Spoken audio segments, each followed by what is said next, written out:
So here we are at Rocky Mountain Airport in Denver, Colorado. We're just a couple miles north of the Denver city center.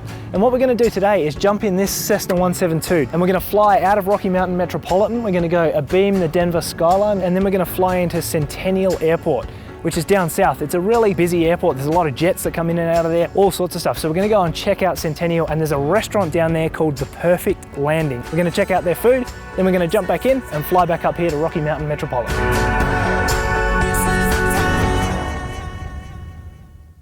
So you hear horror stories. There was one examiner who failed somebody for not yelling clear prop loud enough. Ready? Clear prop. Clear prop.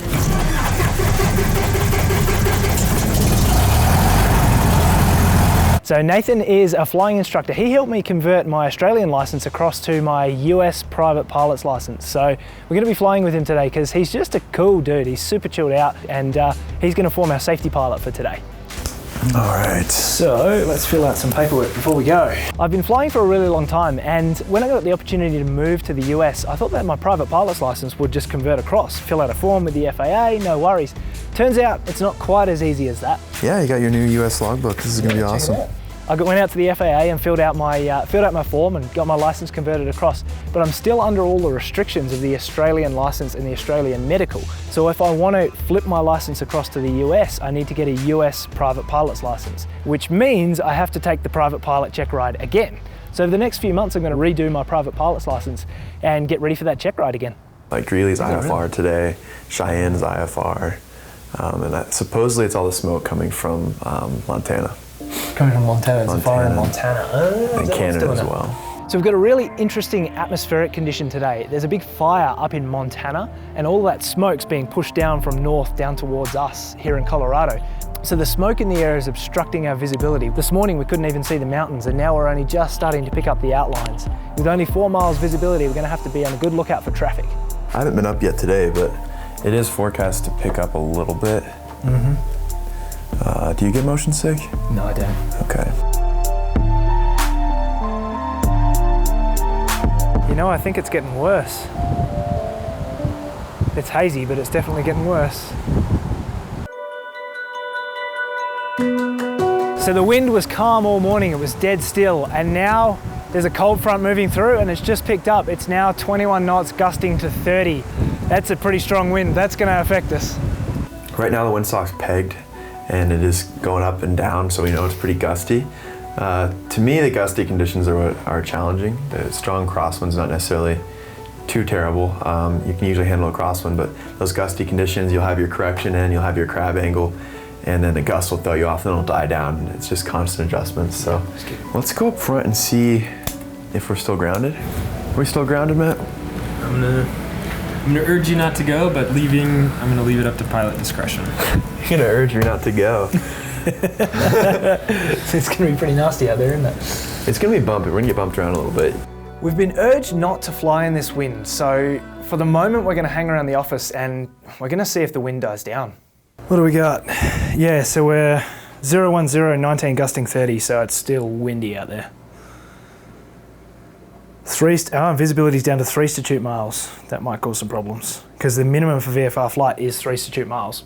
So yeah, if it gets any hazier out there, we're not going to be able to fly.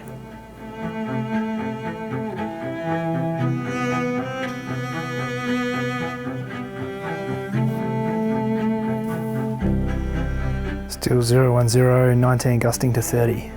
In a couple of minutes the new META should come out, so the forecast is for 13 to 20 knots, so it should drop. Just wait for it to drop.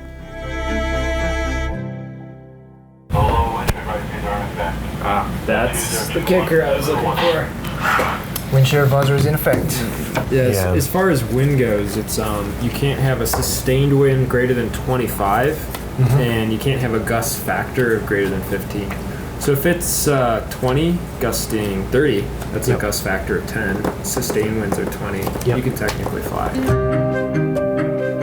Matt is describing McAir company policy. While it's legal to fly in these conditions, McAir doesn't allow their pilots to do so.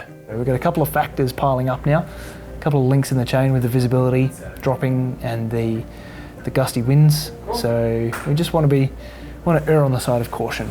So Wait for this thing to update. Not to be sentimental, but I do have a wife and 2 kids at home. So as much as I love flying, it just doesn't make sense to push our luck with the weather today. So it looks like we just got an update, 1946 Zulu, so a couple minutes ago. And we're still 19, gusting 30. So we're gonna have to call it, I think. How disappointing. Flying in Colorado can be challenging because of the unpredictable conditions, but just when we think it's time to pack up and drive home, we get some good news. The low-level wind shear advisories are no longer in effect. Cool. So as far as I'm concerned,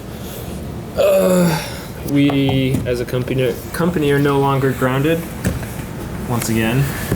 Cool. Yeah, It's up to pilot discretion. I think what we should do is get the maximum gas we can take in case we have to do a couple go-arounds or something like that. Yep. We're going to jump in the plane. You can see the visibility's pretty bad still, but we've got 3 statute miles, so we're VFR okay. Our safety pilot is instrument rated and current, so we've got a backup if anything goes wrong. So we're going to jump in the plane and fly down to Centennial. Have a good time. Wow, it's really hazy, but it's going to be fun. So this aircraft 2168 Delta, she's a Cessna 172. She's about a 2003 model, so it's a lot more modern than the Cessnas I'm used to flying back in Australia. They run about 180 horsepower, so we're running fairly high density altitude today. We're going to be taking off at 8,900 feet equivalent altitude. So that means that there's a lot less air for the prop to grab. There's a lot less air for the engine to compress, for the engine to use. And so we're going to have to be pretty careful because it's warm and because we're at a high elevation. Clear prop.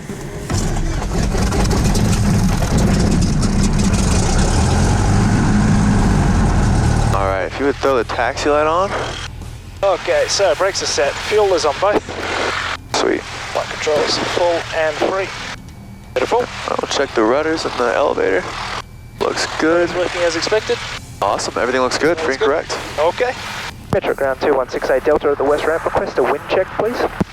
Number 2168 Delta, wind 300 variable to 360 at 17. Okay, so I think we should request runway 3 so the call-up will be the same. We have information Lima, tell her where we are, and request runway 3. Okay. All right, and our runway items, transponders to altitude. I'll check this checklist real quick. Please do. We'll get the landing light on as well. Landing lights on. Clear left, no traffic, clear right. This is weird, taking off on runway 3. Yeah, this is a fun runway to take off of. Kind of sweet. 68 Delta, when you're ready to go, runway 3, full left, clear for takeoff, and state direction? Clear for takeoff 03 left, and we're heading to the south. 68 Delta, left turn on course, and the winds are variable 350 to 010 at 20. Left on the course, and copy the winds, thank you. Okay, good to go. All right, we got that left crosswind, so we'll hold in the flight controls. We'll do just a normal takeoff. Power's coming up. All right. Feel that wind? Yeah. Awesome. It's 40. 40. There's 50. All right, 55. 55. And we won't do anything crazy holding that crosswind correction as we climb out. And since we're heavy, we'll just go ahead and do a nice slow climb out today. Okie doke. There we go, awesome. Try to get to 74. 74. There you go. Awesome, there's that airspeed. You'll notice how slow the aircraft accelerates here. I tried to climb before the aircraft was ready. It wasn't dangerous, but it's not great either.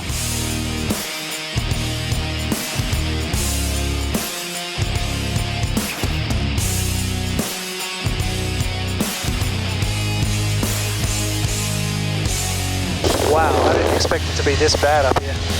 Yeah, I knew it'd be bad, but that is next level bad right there. Let's get some more info on this fire. Yeah, kidding. There's just no horizon. Yeah, you can see how dangerous it'd be at the mountains today, right? Absolutely. So, let's see, the wind has picked up a bit at Centennial. Yep. It's 040. What we might want to do when we get over there is just ask for headings and ask them to call our turn to final or something. Yep. You know, because they've got the radar that helps them line us up with runways. Okay. Let's go ahead and run some checklists here.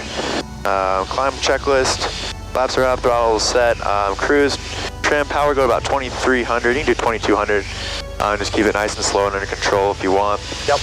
Lights, we'll leave them on. We turn the taxi light off. And all those engine indicators look good. Isn't it crazy that somebody can get their pilot's license and go up and fly in this legally? Isn't it? You know? I mean, imagine a fresh private pilot going up in this. I wouldn't have. This is way below my personal minimums. You can't see anything. You got like 3.5 miles probably right there. These mountains just came out of nowhere. Yeah. Still see the Rockies over there, but whoa, tight. Alright, let's go ahead and just turn to 150 and start to work our way a little more to the southwest here. Oh, it's pretty quiet at Centennial. Yeah, it is, isn't it? Nobody's out flying for fun today.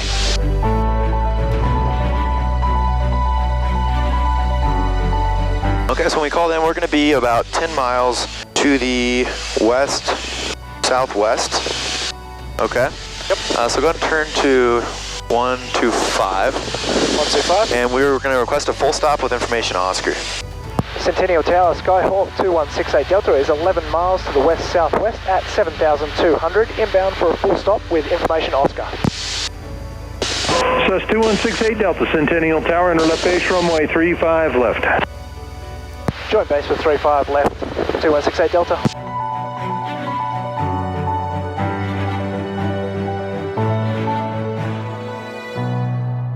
So yeah, a day like today is one of those days you want to think about single pilot resource management. That's a big thing with the FAA, and it's smart to push because basically we want to use all the resources we have, right? So like if we could load the approach, I would personally do that. We could also ask the tower possibly to call our turn to final. And we could ask for headings to fly, we could ask for where the airport is in relation to us, and they could help us with a lot of stuff. I'd say we start a nice descent now. Let's go like 1700 on the power. Okay, let's pitch for about 90 knots. Let's do 20 degrees flaps for below 85. Below 85, 200 degrees of flaps. And let's kind of square this off a little bit. Let's reduce the power more. 68 Delta, runway 35 left, wind 35017, gust 26, clear to land. Clear to land, 35 left, 2168 Delta. Coming around now. Awesome. Got plenty of runway. Plenty of runway, carry some extra speed, 80 knots down the chute. And on a day like today, I'd rather be on the high side of the glide slope than the low side of the glide slope, right? We can just leave the power set where it is. We can still, we'll try to intercept that glide slope. Can feel that wind, huh? Oh, our yeah. ground speed's 60 right now, and our airspeed's 75, so it's definitely slowing us down. I'd add just a little bit of power here. Glide slope. There we go. Awesome, there's a glide slope, nice job. Airspeed's good. 70 knots. There you go. A little to the right, got that center line.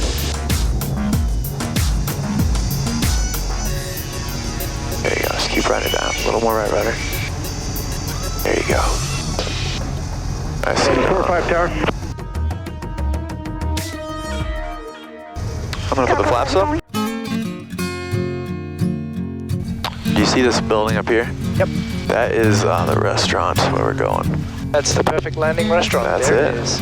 Looking forward to getting a burger. Yeah, we've earned it. That was a high workload. I was surprised. Even with two of us sharing it. Yeah. We were both working 27, hard. follow the Hawker. Alright, feel something is left. So here it is. The Perfect Landing Restaurant will be open Tuesday, September 5th at 7 a.m. but closed Monday, September 4th. Got a long, long wait. We do. Basically. Not even We have to wait Boogie till Bob's tomorrow. here today. No Boogie Bob? No Boogie Bob, no Perfect Landing piano bar. This is a crying shame. This is one of my saddest moments. Oh damn. I like your suggestion. Let's go get the crew car and find something to eat. Shoot. Crew car is one of the more fun parts about flying. So when you go to other airports, a lot of times you gas up, and as a courtesy, you can borrow a car with a driver's license. Will do. You have to have a pin. And you can go and get some food, run into town. You guys, do you have anything you recommend in town, or? Something that's open would be my first recommendation. That'd be a good place to Whatever that start. is, I don't know. Okay, that's fair. I'm gonna run out to the plane real quick. All right, the car's gonna be right over there. Cool, cool. Let's go grab it. We've got a selection of one of these fine automobiles to ride in. The Mondeo or the Taurus or the other Taurus. I hope it's the Taurus, I really do. All right, where are we gonna go? Two Penguins Tap and Grill. I reckon that looks like the go. Let's see if they're open. Which beast have we got? One of these two right here. It is. Yes! All right. Wow, that's probably one of the worst crew cars I've seen. So we gotta do a quick pre-fly to the Taurus. Pre-flight? What are we There's gonna only do? one item on the checklist. Yeah? It has to start. Look at my seat. Yeah.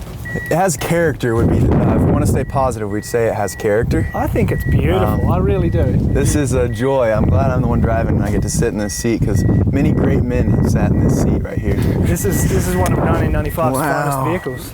Yeah, it just forms right to your buttocks basically. Great performance, great response. This is gonna be a good ride. What are the keys in here? I hope this is the right one. Denver Jet, Escort. I mean, it's the only white Taurus, right? White Taurus number 7. Oh, I see one more Taurus. Let me check this one real quick. Maybe it's another Taurus.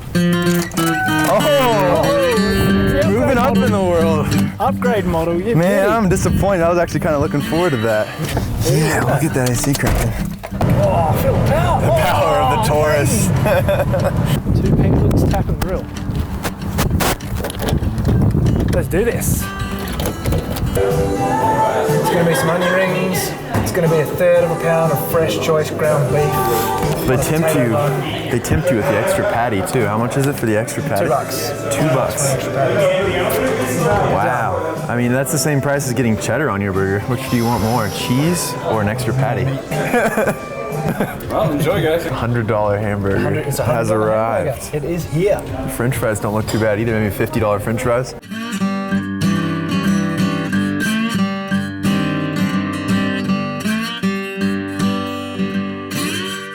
So why do they call it a $100 hamburger? I think because the theory was you'd throw $100 of gas in the plane, see how far you could get. I don't know. It has a good ring to it, a $100 burger, but I think with inflation now, sometimes it's even more than the $100 burger, right? Let's talk about a $250 hamburger. It better be good, right?